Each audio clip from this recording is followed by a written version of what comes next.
Então vamos lá, galera. A primeira coisa que a gente precisa falar sobre o carboidrato, que é importantíssima.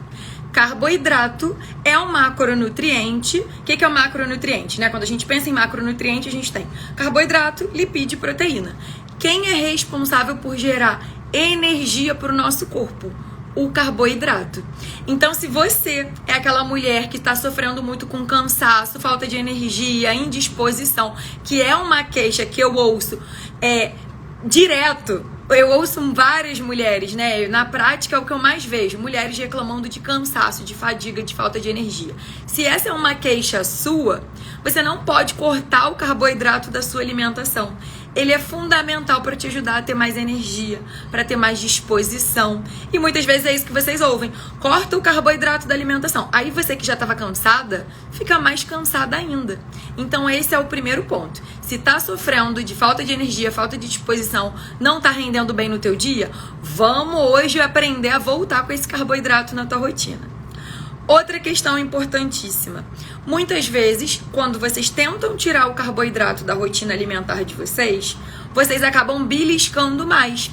Então, aquela pessoa que começa a comer ali uma proteína com uma salada, ela até come proteína com a salada no almoço ou no jantar, mas daqui a pouco ela tá ali beliscando um monte de coisa. Então, essa é a grande questão. Cortar o carboidrato, muitas vezes, te faz beliscar muito mais. E aí você belisca o quê? Um carboidrato, porque você entendeu que você ia cortar o arroz, o feijão, a batata, o macarrão, mas você não cortou os beliscos. E é aí que mora o problema. O que eu quero explicar aqui para vocês em primeiro lugar? Essa é a definição do carboidrato.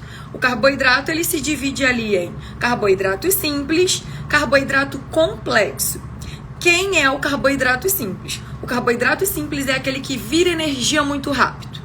Faz aquele pico no teu açúcar no sangue muito rápido. E quem é ele? Açúcar. Tudo que tem açúcar demais, o açúcar ali na sua menor, né? Na sua função ali original, onde tem açúcar? Refrigerante, suquinho de caixinha, doce, bolo.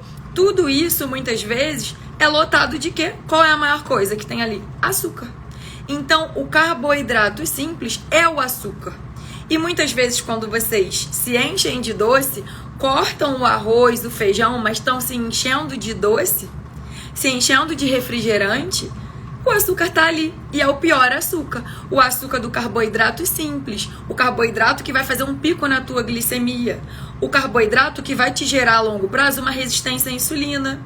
O carboidrato que a longo prazo vai fazer com que você tenha uma pré-diabetes, que vai fazer com que você ganhe peso. Então, esse é o alerta. É o que a gente fala da frutose. Aí vocês acabam, coitados, confundindo tudo. Ai, fruta tem frutose, então eu não posso comer fruta porque tem frutose. Não, são frutoses diferentes. A frutose de um doce é diferente da frutose da fruta.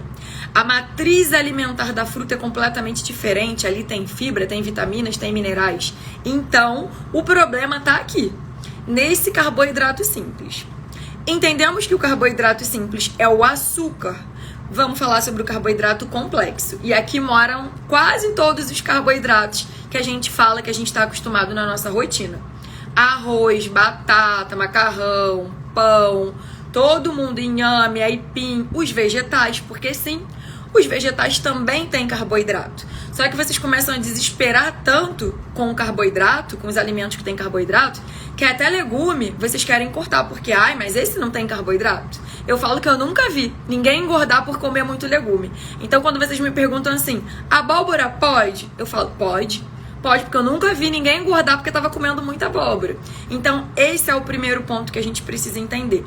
Tá todo mundo aqui, a maioria, nos carboidratos complexos.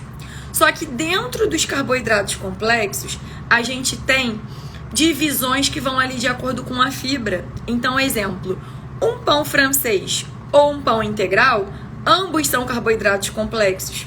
Só que o pão integral tem muito mais fibra.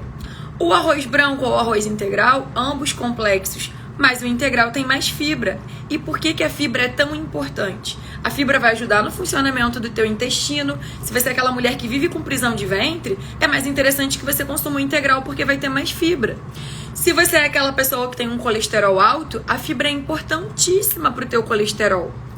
Se você é aquela pessoa que tem muita fome, a fibra é importantíssima para te dar saciedade. Por que muitas vezes o pão francês você come 2, mas o integral você só come 2 fatias? Porque tem mais fibra no integral, a fibra da saciedade. Por que muitas vezes quando você come um arroz integral você consegue comer menos do que o branco? Porque tem muita fibra, a fibra dá mais saciedade. Então eu sempre preciso entender quem é você. Você precisa entender quem você é. Se você é a pessoa que tem o intestino preso, se você é a pessoa que tem muita fome, para você conseguir fazer esse manejo. Por quê? Porque na prática, muitas vezes o paciente fala assim: Lari, detesto arroz integral, preciso comer ele, vou comer muito mal ele. Não gosto de pão integral, preciso comer ele, não consigo comer o integral, não pode ser o comum. E aí, um ponto importantíssimo que eu quero explicar para vocês. A diferença calórica entre o integral e o comum é muito pequena. Então, muitas vezes, o que eu tento fazer com você? Se você diz pra mim que eu não consigo comer o pão integral de jeito nenhum, vamos usar talvez um pão branco, mas reduzir a quantidade desse pão. Vamos colocar uma proteína dentro para poder lentificar a velocidade com que esse pão francês ou de forma vai virar açúcar.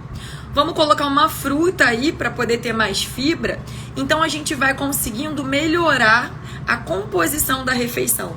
Muitas vezes a gente tem que pensar no seguinte: o que tem na minha refeição? O que tem no meu prato?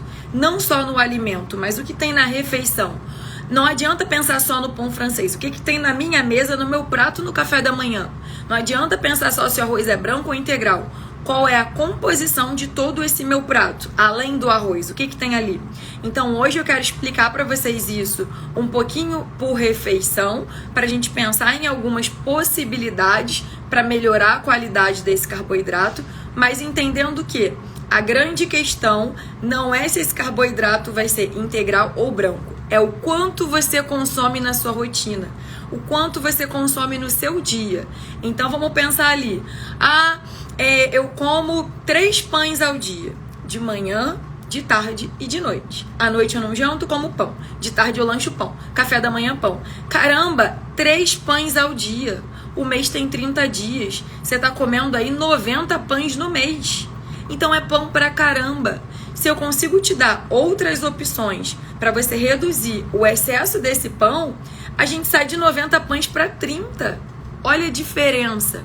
Então, o que muitas vezes falta para vocês, que eu observo, é a criatividade de entender quem são aqueles alimentos, de entender quais são as opções de carboidratos para conseguir fazer escolhas melhores. Então, isso é algo que a gente precisa pensar.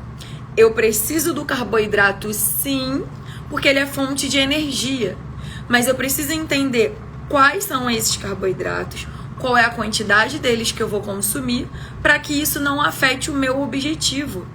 O carboidrato, ele serve para dar energia, ele serve para o seu emagrecimento, ele serve para o seu ganho de massa. O que diferencia, por exemplo, o carboidrato do paciente que tem o objetivo de emagrecimento ou o carboidrato de quem tem o objetivo de ganho de massa magra? A quantidade. Então é aí que a gente precisa se atentar. Eu posso comer o meu arroz, você pode comer o seu arroz, mas se o nosso objetivo é diferente, talvez o que vai mudar para nós duas é a quantidade. Eu vou comer mais com o objetivo de hipertrofia e você vai comer menos com o objetivo de emagrecimento. Então a grande questão não é a proibição. A mentalidade das dietas internaliza para vocês a proibição dos alimentos. Não existem alimentos proibidos. E isso é algo que eu explico até para quem é diabético, que é muitas vezes aquela pessoa que está cheia de informação e desesperada sem saber o que comer. Nem para o diabético existem alimentos proibidos.